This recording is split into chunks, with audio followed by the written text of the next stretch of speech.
Şemseddin Sami, 1850-1904. 1 Haziran 1850'de Yanya vilayetinin Ergili sancağına bağlı Pırmeti kazasının Fıraşili köyünde doğdu. Arnavutça literatürde daha çok Sami Fraseri olarak tanınmıştır. Babası Halid Bey ile büyük babası Durmuş Bey, Berat'tan Fıraşili'ye gelip yerleşmiş Tımar Beyleri neslinden, annesi Emine Hanım ise Fatih Sultan Mehmed ve 2. Bayezid devri ileri gelenlerinden İmrahor İlyas Bey'in soyundandır. İlk öğrenimine başladığı Fıraşili'de Kalkandelenli Mahmud Efendi'den Arapça ve Farsça dersleri aldı. Küçük yaşta önce babasını, 2 yıl sonra annesini kaybedince ağabeyi Abdul Fıraşili'nin yanında diğer 5 kardeşiyle beraber Yanya'ya gitti. Burada büyük kardeşi Naim Fıraşili ile birlikte Zosime Rum Lisesi'ne kaydoldu ve 8 yıllık okulu 7 yılda bitirdi.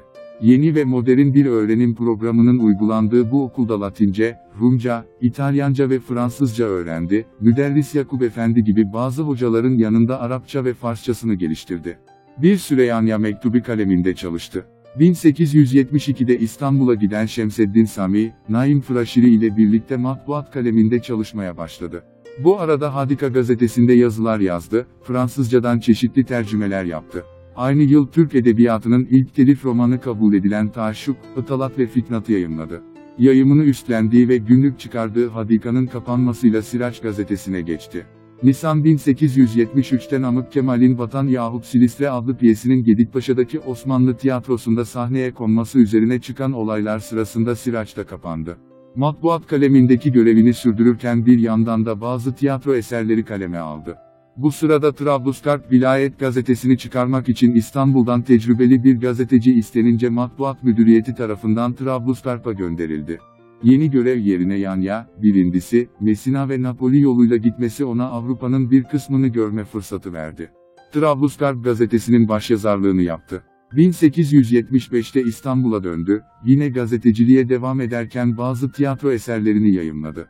9 Şubat 1876'da Mihran Efendi ile birlikte Türk basın tarihinin önde gelen yayın organlarından olan Sabah gazetesini kurdu ve kamuoyunda büyük ilgi gören gazetenin bir yıl kadar başyazarlığını yaptı. 1877-1878 Osmanlı-Rus Savaşı'nın çıkması ve Rus ordularının Balkanlara kadar inmesi üzerine 5 ay sonra gittiği Yanya'da Abidin Paşa nezaretinde kurulan Sevkiyat-ı Askeriye Komisyonu'nda katip olarak çalıştı. Ayastefanos Antlaşması ile savaşın sona ermesinin ardından İstanbul'a döndü ve bu defa tercüman, Işark gazetesinin başyazarı oldu, burada, "Sundan bundan" başlığıyla fıkralar yazdı.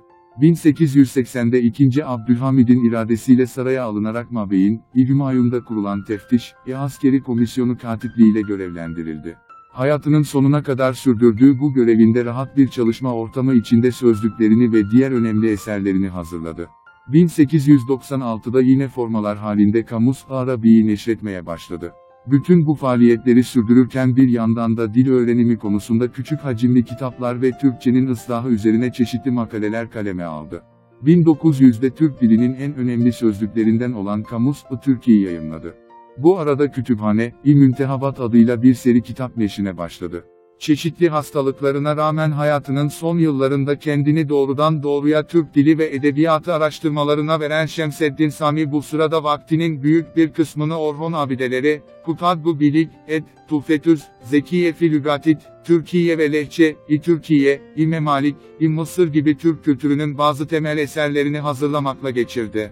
Ancak maddi imkansızlıklar ve rahatsızlıkları yüzünden bu eserleri yayımlaması mümkün olmadı. Henüz verimli olabileceği bir yaşta iken 18 Haziran 1904'te vefat etti ve Erenköy'de Sahra-i Cedid mezarlığına defnedildi. 1968 yılında kemikleri Feriköy'deki aile kabristanına nakledildi. Daha sonra adı Fatih'te Akdeniz Caddesi üzerindeki bir sokağa verildi. Şemseddin Sami, dilci olarak tanınsa da edebiyatın birçok türüyle de ilgilenmiştir. Türk edebiyatı tarihinde, ilk yerli roman olma özelliğine sahip olan, Taşşuk, Italat ve Fitnat adlı eseri kaleme almıştır.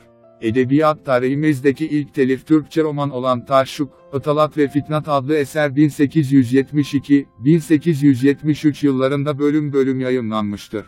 Hadika adlı gazetede uzun süre gazetecilik mesleğini icra etmiştir. Hadika deneyiminin ardından bazı dergi ve gazeteler çıkararak yayıncılıkla ilgilenmiştir. Şemseddin Sami, Türk dilinin sadeleştirilmesi yolunda önemli değerlendirmelerde ve girişimlerde bulunmuş bir aydındır. Şemseddin Sami, Osmanlıca terimini reddetmiştir. bu dilin Türkçe olarak adlandırılmasını öne sürmüştür. Şemseddin Sami'nin eserlerinden bazıları. Şemseddin Sami'nin romanı Taşşuk, Italat ve Fitnat, kadının toplumsal konumu ve evlilik kurumu romanın ana konularını oluşturur. Gençlerin birbirlerini görüp tanımadan evlenmek mecburiyetinde bırakılmalarının onları sevk edeceği fenalıklar ve evlenmede genç kızların görüşlerinin alınmamasının onları içine düşüreceği facialar işlenmiştir. Şemseddin Sami'nin tiyatro türündeki eserleri. 1. Gave, konusunu Şehname'den alan bir oyundur. 2. Besa yahut Ahde Vefa, yemini için oğlunu öldürmek zorunda kalan bir babanın trajedisi ele alınmıştır. Eserin adında geçen, Besa, Arnavutlar için çok önemli olan ve gereklerinin yerine getirilmesi zaruri olan meşhur bir yemin türüdür. 3. Şeydi Yahya, konusunu Endülüs tarihinden alan bir oyundur. Sözlük türündeki eserleri. 1. Kamus, Türkiye, 1900 yılında yayımlanmıştır. Adında, Türk sözcüğünün geçtiği ilk sözlük çalışmasıdır. Kamus, Türk'nin, ifade, İmeram, başlıklı 10 sözü edebiyat ve dil tarihimiz açısından önemli belgelerden biridir. 2. Kamusul Arabi, yarım kalmış bir sözlük çalışmasıdır. Arapça, Türkçe bir sözlüktür. Arapçanın ses ve biçim bilgisi üzerine geliştirdiği bakış açısı eseri dil tarihi açısından önemli kılmıştır. 3. Kamus, Fransevi, Fransızca, Türkçe bir sözlüktür. Diğer sözlük çalışmalarına göre daha gölgede kalmıştır. 4. Kamusul Alam, 6 ciltlik bir hacme sahiptir. Türkçe olarak hazırlanmış ilk ansiklopedi olması açısından kültür tarihimiz için önemlidir. Dönemin şartlarına göre geniş bir dağarcığa sahiptir.